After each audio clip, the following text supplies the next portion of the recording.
ನಮಸ್ಕಾರ, ವನಶ್ರೀ ಚಾನಲ್ಗೆ ಸ್ವಾಗತ. ಹೊಸ ವಿಡಿಯೋ ತಂದಾಯಿತು. ಬನ್ನಿ ಇವತ್ತು ಮುದ್ದು ಸೊಸೆ ಸೀರಿಯಲ್ಲು ಹೇಗೆ ಮೂವ್ ಆಗುತ್ತೆ, ಏನು ಸ್ಟೋರಿ ನೋಡೋಣ. ಅದಕ್ಕಿಂತ ಮುಂಚೆ ನನ್ನ ವಿಡಿಯೋಕ್ಕೆ ಸಬ್ಸ್ಕ್ರೈಬ್ ಮಾಡಿಲ್ಲ ಅಂದರೆ ದಯವಿಟ್ಟು ಸಬ್ಸ್ಕ್ರೈಬ್ ಮಾಡ್ಕೊಳ್ಳಿ, ಹಾಗೆ ಒಂದು ಲೈಕ್ ಕೊಡಿ.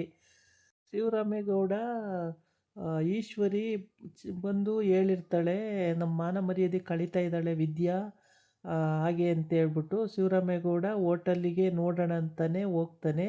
ಒಂದು ದಿವಸ ಆ ಕಡೆ ಹೋಗ್ತಾ ಇರ್ತಾನೆ, ಇವಳು ಬಾವುಟ ಬೀಸ್ತಾ ಇರ್ತಾಳೆ ವಿದ್ಯಾ, ಅದನ್ನು ನೋಡಿಬಿಟ್ಟು ಹೋಗಿರ್ತಾನೆ. ಆಮೇಲೆ ಹೋಟೆಲಿಗೆ ಹೋಗೋಣ ಅಂತ ಅದೇ ಹೋಟೆಲಿಗೆ ಹೋಗ್ತಾನೆ.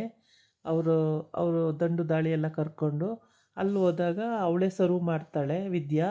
ಆವಾಗ ಎದ್ರುಕೊಂಡೇ ಸರ್ವ್ ಮಾಡ್ತಾಳೆ. ಅದನ್ನೆಲ್ಲ ನೋಡ್ಕೊಂಡು ಬಂದಿರ್ತಾನೆ, ಏನೂ ಮಾತಾಡಲ್ಲ, ಸುಮ್ಮನೆ ಬಂದಿರ್ತಾನೆ.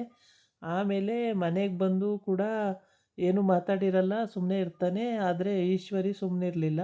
ಅಯ್ಯೋ, ನಮ್ಮ ಮಾನ ಮರ್ಯಾದೆಲ್ಲ ಕಳೆದ್ಬಿಟ್ಲು ವಿದ್ಯಾ, ಒಬ್ಬರು ಮಂತ್ರಿ ಸೊಸೆಯಾಗಿ ಈ ಥರ ಹೋಗಿ ಹೋಟೆಲಲ್ಲಿ ಈ ಥರ ಬಾವುಟ ಬೀಳಿಸ್ಕೊಂಡು ಸರ್ವರಾಗಿ ಕೆಲಸ ಮಾಡ್ತಿರೋದು ಎಷ್ಟರ ಮಟ್ಟಿಗೆ ನ್ಯಾಯ ಇದು ಅಂತೇಳಿ.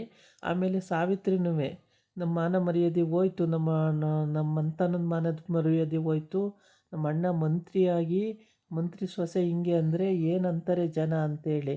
ಆವಾಗ ಸಾವಿತ್ರಿ ಅಂತಲೇ ಸುಮ್ಮನಾಗ್ತಾಳೆ, ಮಾತಾಡಲ್ಲ ಮತ್ತೆ. ಆಮೇಲೆ ಅಜ್ಜಿ ಹೇಳುತ್ತೆ, ಅವಳೇನು ಮಾನ ಮರ್ಯಾದೆ ಕಳ್ಕೊಂಡಿದ್ದಾಳ, ಕಷ್ಟಪಟ್ಟು ದುಡ್ದು ಅವಳ ಜೀವನ ಅವಳು ಸಾಕ್ತಾ ಇದ್ದಾಳೆ, ಅವಳ ಜೀವನಕ್ಕೆ ಯಾರು ಕೊಡ್ತಾರೆ ಹೇಳು ಅಂತ ಹೇಳುತ್ತೆ. ಆವಾಗ ಶಿವರಾಮೇಗೌಡ ಸುಮ್ಮನೆ ಎದ್ದು ಹೋಗ್ತಾನೆ. ಆದರೆ ಗೋವಿಂದನೂ ಹೋಗ್ತಾ ಇರ್ತಾನೆ. ಗೋವಿಂದ ನಿಂತ್ಕೊಳ್ಳ ಇಲ್ಲಿ ಅಂತ ಹೇಳುತ್ತೆ ಅಜ್ಜಿ. ಸರಿ ಏನವ ಅಂತ ನಿಂತ್ಕೋತಾನೆ. ಅಲ್ಲ ಕಣೋ, ವಿದ್ಯೆ ಮಾಡೋದು ಏನಾರ ತಪ್ಪಿದೆಯಾ, ಈ ತಪ್ಪೇನಾರ ಐತೇನೋ ಹೇಳೋ ನೋಡೋಣ ಅಂತ ಕೇಳುತ್ತೆ.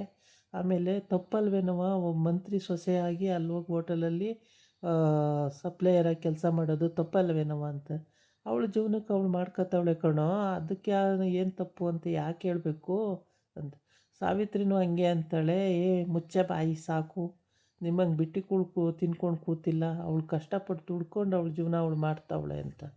ಆಮೇಲೆ ಈಶ್ವರಿ ಬೈತಾ ಇರ್ತಾಳೆ, ಆವಾಗಲೂ ಹಂಗಂತಾಳೆ, ನಾನು ಮರ್ಯಾದೆ ಕಳ್ಕೊಳ್ಳೋ ಅಂತ ಕೆಲಸ ಮಾಡ್ತಾಯಿಲ್ಲ, ಮರ್ಯಾದೆಗೆ ಜೀವನ ಹೆಂಗೆ ಮಾಡೋದು ಅಂತ ಮಾಡಿ ತೋರಿಸ್ತಾ ಇದ್ದೀನಿ ಅಂತ ಹೇಳ್ತಾಳೆ. ಆಮೇಲೆ ಇದನ್ನೆಲ್ಲ ಕೇಳ್ಕೊಂಡಂಥ ಶಿವರಾಮೇಗೌಡ ಸಲೀಸಾಗಿ ಎದ್ದು ರೂಮಿಗೆ ಹೋಗ್ತಾನೆ. ಮತ್ತು ಮೋಹನ ಅವರೆಲ್ಲ ಸುಮ್ಮನೆ ಇರ್ತಾರೆ, ಏನೂ ಮಾತಾಡಲ್ಲ. ವಿದ್ಯಾ ಏನು ಹಿಂಗೆ ಹೋಗ್ಬಿಟ್ರಲ್ಲ ಮಾವಯ್ಯ, ಏನೂ ಹೇಳಲಿಲ್ವಲ್ಲ ಅಂತ ಯೋಚನೆ ಮಾಡ್ತಾ ಇರ್ತಾಳೆ. ಆಮೇಲೆ ಅವ್ರ ಅಜ್ಜಿ ಏನೂ ಮಾತಾಡಲ್ಲ. ಅಜ್ಜಿ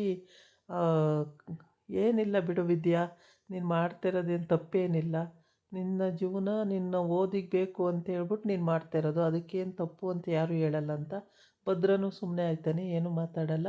ಎಲ್ಲರೂ ಸುಮ್ಮನೆ ನಿಂತ್ಕೊಂಡಿರ್ತಾರೆ, ಏನೂ ಮಾತಾಡಲ್ಲ, ಸುಮ್ಮನೆ ಅವ್ರ ಪಾಡಿಗೆ ಅವ್ರು ನಿಂತಿರ್ತಾರೆ. ಆದರೆ ಇಲ್ಲಿ ಭದ್ರನೂ ವಿದ್ಯೆ ಕಷ್ಟಪಡ್ತಿದ್ದಾಳೆ ಅನ್ನೋದು ಗೊತ್ತು. ಆದರೆ ಅಪ್ಪನ ಮಾತು ಮೀರಿ ಅವನ ಮನೆಗೆ ಕರ್ಕೊಬರೋಕ್ಕಾಗಲ್ಲ. ಹಾಗಾಗಿ ಔಟ್ ಹೌಸಲ್ಲೇ ಉಳ್ಕೊಂಡಿರೋದು.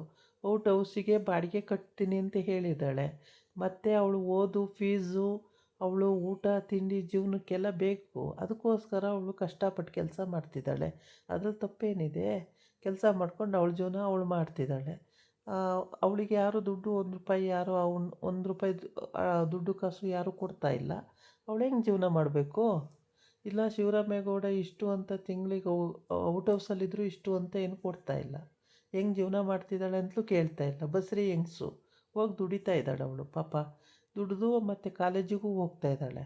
ಮತ್ತು ಏನಾರ ಪ್ರಾಬ್ಲಮ್ ಆದರೆ ಫ್ರೆಂಡ್ಸದೆಲ್ಲ ಅವಳೇ ಸಾಲ್ವ್ ಮಾಡ್ತಾಳೆ. ತುಂಬ ಬುದ್ಧಿವಂತೆ ಹುಡುಗಿ. ಹಂಗಿರುವಾಗ ಅದರಲ್ಲಿ ತಪ್ಪು ತಿಳ್ಕೊಳ್ಳೋ ಅಂಥ ವಿಷಯ ಏನಲ್ಲ. ಪ್ರತಿಯೊಂದಕ್ಕೂ ತಲೆ ಉಪಯೋಗಿಸೇ ಮಾಡ್ತಾಯಿದ್ದಾಳೆ ಕೆಲಸನ.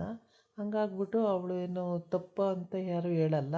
ಅದೊಂದು ಮಿಸ್ಟೇಕ್ ಮಾಡಿದ್ಲು ಆವಾಗ, ಅವ್ರ ಅಮ್ಮನ ಮಾತು ಕೇಳಿ ಪ್ರೆಗ್ನೆಂಟು ಅಂತ ಸುಳ್ಳು ಹೇಳಿದ್ದು ಒಂದು ಮಿಸ್ಟೇಕು. ಅದು ಮಾತ್ರ ಭಾಳ ಘೋರವಾದ ಅಪರಾಧ ಆಗೋಯಿತು. ಅದು ಬಿಟ್ಟರೆ ಮತ್ತೇನು ಪ್ರಾಬ್ಲಮ್ ಇಲ್ಲ. ಎಲ್ಲದೂ ಒಳ್ಳೆಯದೇ ಮಾಡ್ಕೊಂಡು ಹೋಗ್ತಿದ್ದಾಳೆ. ಮನೆಯವರಿಗೂ ಎಲ್ಲರಿಗೂ ಒಳ್ಳೆಯದೇ ಮಾಡ್ತಾಳೆ. ಅವ್ರು ಎಷ್ಟೇ ಕೆಟ್ಟದ್ದು ಬಯಸಿದ್ರೂ ಇವಳು ಕೆಟ್ಟದ್ದು ಬಯಸಲ್ಲ ಯಾವತ್ತೂ ಅಷ್ಟೇ. ದೇವ್ರು ಒಳ್ಳೇದು ಮಾಡಲಿ ಅಂತಾಳೆ, ಸುಮ್ಮನೆ ಇರ್ತಾಳೆ. ಕಾಲು ಕೂಡ ಮರ್ಕೊಂಡಾಗಲೂ ಕೂಡ ಆವಾಗ್ಲೂ ಯಾರ ಸಪೋರ್ಟ್ ಇಲ್ದಲೇ ಬರೀ ಗಂಡನ ಸಪೋರ್ಟ್ ತಗೊಂಡು ಅವಳು ನಡೆದಾಡೋ ಲೆವೆಲಿಗೆ ಬಂದಳು, ಎಕ್ಸಾಮ್ ಬರೆದು ಬಂದಳು, ಎಲ್ಲ ಮಾಡಾಯಿತು ಅವಳು. ಇನ್ನು ಡಾಕ್ಟ್ರಾದರೆ ಇನ್ನು ಅವಳದು ಒಂದು ಕನಸು ನೆರವೇರಿದಂಗೆ ಆಗುತ್ತೆ. ಹಂಗಾಗಿ ಅವಳದು ಡಾಕ್ಟ್ರ್ ಆಗಲೇಬೇಕು ಅನ್ನೋ ಒಂದು ಹಠ ತಟ್ಟಿ ಮಾಡ್ತಾಯಿದ್ದಾಳೆ. ಡಾಕ್ಟ್ರಿಗೆ ಓದೋಕ್ಕೇನು ಕಡಿಮೆ ದುಡ್ಡು ಬೇಕಾ? ಸಿಕ್ಕಾಪಟ್ಟೆ ದುಡ್ಡು ಬೇಕು. ಆ ದುಡ್ಡು ಎಲ್ಲಿಂದ ಬರುತ್ತೆ? ಗೌರ್ಮೆಂಟು ಸ್ಕಾಲರ್ಶಿಪ್ಪು ಅಂತ ಎಷ್ಟು ಕೊಡುತ್ತೆ? ಶಿವರಾಮೇಗೌಡನ ರೆಕಮೆಂಡೇಷನ್ನಲ್ಲೇ ಕೊಟ್ಟರು ಎಷ್ಟು ಕೊಡುತ್ತೆ? ಸ್ಕಾಲರ್ಶಿಪ್ಪು ಅಂತ ಅದರಲ್ಲೇ ಓದೋಕ್ಕಾಗಲ್ಲ. ಕೈಯಲ್ಲೂ ದುಡ್ಡಿರಬೇಕು. ಮತ್ತು ಸುಮ್ಮನೆ ಬಿಟ್ಟು ಏನಿರಲ್ಲ ಮನೇಲಿ. ನಾನು ಇದಕ್ಕೂ ಬಾಡಿಗೆ ಕಟ್ತೀನಿ ಅಂತಲೇ ಹೇಳಿರ್ತಾಳೆ ಅವಳು.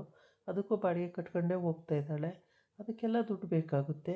ಅದಕ್ಕೆಲ್ಲ ಎಲ್ಲಿಂದ ಬರುತ್ತೆ ದುಡ್ಡು ಅಂತ ಅಜ್ಜಿ ಅದೆಲ್ಲ ಕ್ವಶ್ಚನ್ ಮಾಡ್ಬೋದು, ಹೇಳೋಕ್ಕಾಗಲ್ಲ. ನಾಳಿನ ಎಪಿಸೋಡಲ್ಲಿ ಅಷ್ಟೆಲ್ಲ ಕ್ವಶ್ಚನ್ ಮಾಡಿ ಅಜ್ಜಿ ಆ ಥರ ಅವ್ರ ತಲೆಗೆ ಬರೋ ರೀತಿ ಮಾತಾಡಿ ಕೊನೆಗೆ ಅವಳನ್ನ ಈ ಮನೇಲೇ ಉಳಿಸ್ಕೋಬೋದು, ಹೇಳೋಕ್ಕಾಗಲ್ಲ. ಏಕೆಂದರೆ ಈಗ ಬಸ್ರಿ ಇರೋದ್ರಿಂದ ನಮ್ಮನೇಲೇ ಇದ್ಕೊಂಡು ಇಲ್ಲಿಂದನೇ ಕಾಲೇಜಿಗೆ ಹೋಗುವಂತಲೂ ಹೇಳಲೂಬಹುದು.